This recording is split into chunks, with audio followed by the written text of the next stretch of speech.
नारायण। श्री कामिका एकादशी की जय। श्रावण कृष्ण मास। युधिष्ठिर ने कहा, हे गोविंद, हे वसुदेव, तुम्हें सहस्त्रों बार प्रणाम करता हूँ। श्रावण मास की कृष्ण पक्ष एकादशी का नाम क्या है? उसका क्या महात्मा है? कृपा पूर्वक उसका सविस्तार वर्णन करें। यह सुनने के लिए हम बड़े उत्सुक हैं। उसके उत्तर में भक्त वत्सल श्री कृष्ण ने कहा, हे राजन, प्राचीन काल में भक्त प्रभु नारद द्वारा प्रजापति ब्रह्मा से यही प्रश्न करने पर उन्होंने जो पापनाशन व्रत की कथा का वर्णन किया था, मैं अब वही कीर्तन करने जा रहा हूँ। मनयोग के साथ आप उसका श्रवण करें। एक बार ब्रह्मा ने देवर्षि नारद से पूछा, हे भगवान, श्रावण मास के कृष्ण पक्षीय एकादशी का नाम क्या है?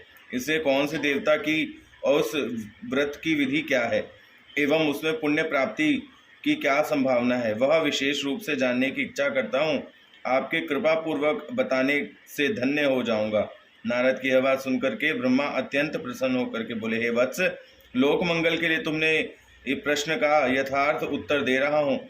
इसे श्रवण करो। श्रावण मास की कृष्ण पक्षीय एकादशी का नाम कामिका है, जो जगत में प्रसिद्ध है, जिसके स्मरण मात्र से ही वाजपेयी यज्ञ का फल प्राप्त होता है, जिससे हरि विष्णु माधव मधुसूदन की पूजा और ध्यान करने से अपार पुण्य फल की प्राप्ति होती है।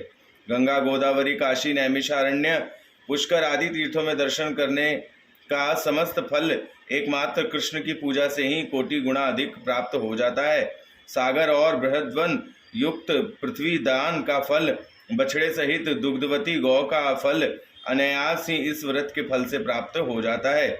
श्रावण में जो मनुष्य श्रीधर देव की पूजा करते हैं, वह देवता, गंधर्व, उग्र, प्रसंग सर्पों द्वारा भी पूजित होते हैं। इसलिए आप से डरने वाले मनुष्य के लिए कामिका एकादशी को यत्न पूर्वक यथाशक्ति भगवान श्रीधर की पूजा करना आवश्यक कर्तव्य है, जो पाप रूपी संसार सागर से निमग्न है। यह व्रत ही उनके उद्धार का एकमात्र उत्तम उपाय है। इस प्रकार के व्रत के समान पवित्र पापहारी श्रेष्ठ व्रत कभी भी नहीं देखा जा सकता। हे नारद, श्री के स्वयं इसका इस प्रकार महात्मा कीर्तन किया है।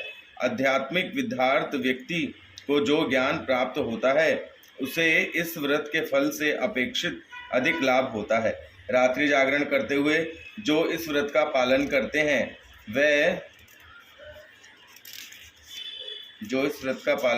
हैं, वह कभी भी यम और संहार करता रुद्र का दर्शन नहीं करते या किसी प्रकार की दुर्दशाग्रस्त नहीं होते। यह व्रत पालनकारी कभी भी नीच योनि को प्राप्त नहीं होते। योगीगण इस व्रतोपास के फल से ईश्वर सायुज्य मुक्ति प्राप्त करने में समर्थ होते हैं। अतएव संयम चित्त होकर सभी के लिए श्रीधर देव का अर्चन करना आवश्यक ही कर्तव्य है। केशव प्रिया, तुलसी पत्र से जो श्रीहरि की पूजा करते हैं, वह पद्मपत्र में जल की तरह कमल के पत्ते पर जल के समान पाप में लिप्त नहीं होते। एक भाग स्वर्ग और चार गुणा चांदी के मूल्यवान आभूषण द्वारा पूजा से जो फल प्राप्त होता है, वह फल एकमात्र तुलसी दल द्वारा पूजन के से प्राप्त होता है।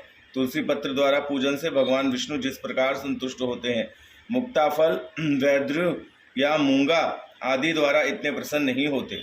जो श्री केशव की तुलसी मंजरी सहित पूजा करते हैं, उनका आजमन पाप क्षय हो जाता है।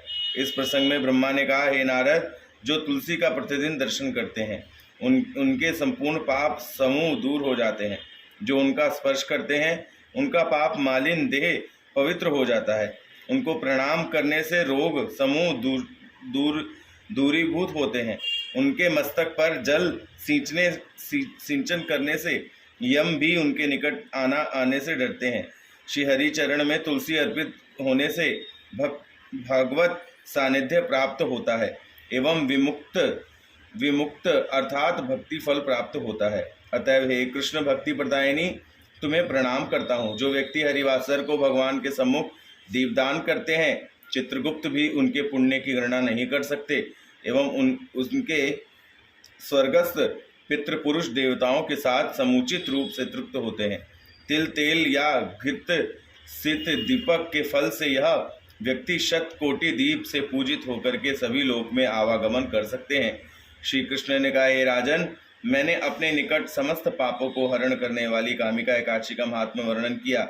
अतएव जो भ्रूण हत्या पाप विनाशिनी, वैष्णव स्थान प्रदायिनी और महापुण्य फल देने वाली कामिका एकादशी व्रत का फल और उसका महात्मा श्रद्धा सहित श्रवण करेगा, वह सब प्रकार के पापों से मुक्त होकर के विष्णु लोक में गमन करेगा। श्री कामिका एकादशी की जय। निताय गौर प्रेमानंदे हरि हरि बोल।